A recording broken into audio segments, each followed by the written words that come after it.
the interesting thing with margins is, and this is what we've discovered too, is that selling physical products typically have a lot lower margins. In other words, physical products versus virtual products or digital products.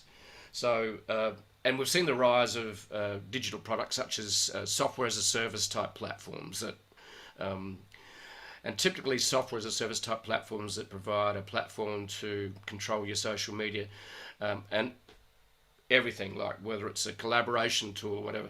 Typically those companies, software as a service companies, have huge margins compared to physical products.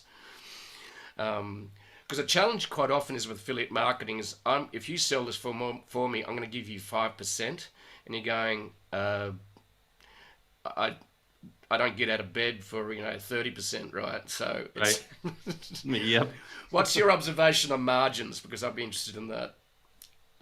Yeah, it's so the absence of margin to acquire a customer makes it very difficult to compete for affiliates. And I'll give you an example. This one just came across my desk earlier this week. Is one of the guys that works here who had a question about whether a product would be good for ClickBank, and it was a couple $1,000 air compressor for welders specifically.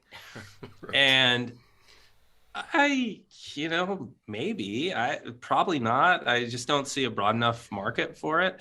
And so we asked, I said, well, it's probably not going to work on ClickBank, but we don't have affiliates for welding air compressors, but we can refer them somewhere. And so ask him what it costs him to acquire a customer.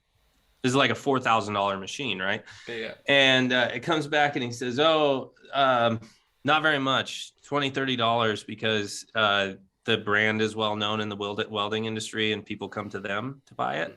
Mm-hmm. Well, nobody's promoting your air compressor for $20 or $30. So that's such a niche down, very narrow.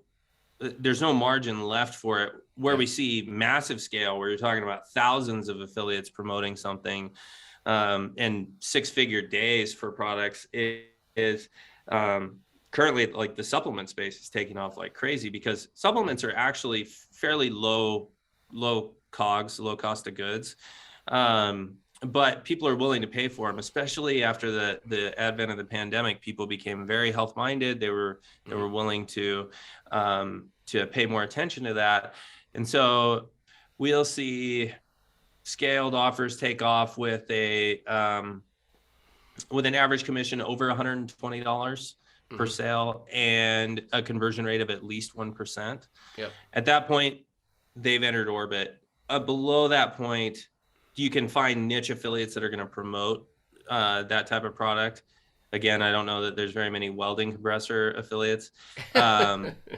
But going back to what you were saying, having the margin, or at least the budget built in to acquire customers, is critical. And so when I get on the phone with somebody who's inquiring about getting into the affiliate space, I always ask them, what does it cost you to acquire a customer?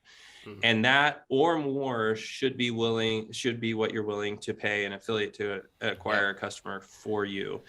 Most companies will know their cost of acquisition, but it's just kind of flipping that switch and saying, okay, if you're willing to pay your internal media buyer $50 to acquire a customer, why wouldn't you be willing to pay $50 to somebody else?